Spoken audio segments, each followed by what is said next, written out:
les médias, c'est sûr que c'est un levier hyper important. Le premier ministre, il faudrait qu'il arrête de juste sortir de son bureau des fois puis dire « Hey, j'ai regardé le Canadien, ouais, avez-vous vu la passe de Caulfield? Ce serait malade si François Legault sortait à un moment donné de son bureau puis il serait comme « Moi, j'ai passé mon samedi soir à écouter la victoire. » La façon dont les médias parlent de sport féminin aussi, hyper important pour ne pas créer des différences de traitement entre le sport masculin et féminin. Je pense que c'est, oui, de parler de vulnérabilité puis du côté humain, mais de parler aussi du côté sportif et de pas en mettre plus qu'il faut du côté de l'émotion parce qu'on est du côté féminin, tu sais, puis de parler des talents puis des prouesses athlétiques aussi.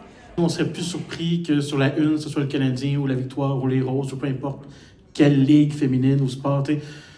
On devrait plus se poser ces questions-là, puis ça devrait plus être un étonnement ou un effort ou dû à une conscientisation. Ce serait juste tout à fait normal que, c'est quoi la meilleure histoire hier? La meilleure histoire hier était dans telle ligue. Je veux pas ce que les médias montrent, c'est aussi ce que les gens ils veulent voir. Donc pour moi, au niveau de la visibilité, c'est essentiel pour faire avancer le sport féminin. Peut-être si la population réclamait plus souvent ce qu'elle a envie de voir aussi, que le public écrit aux médias puis leur demande « Hey, je veux en voir. Moi, j'aime ça.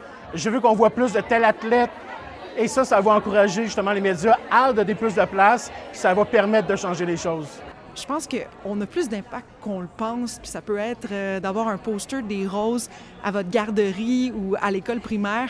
Ça commence super jeune, juste de porter un chandail ou une tuque, c'est déjà un levier d'influence incroyable.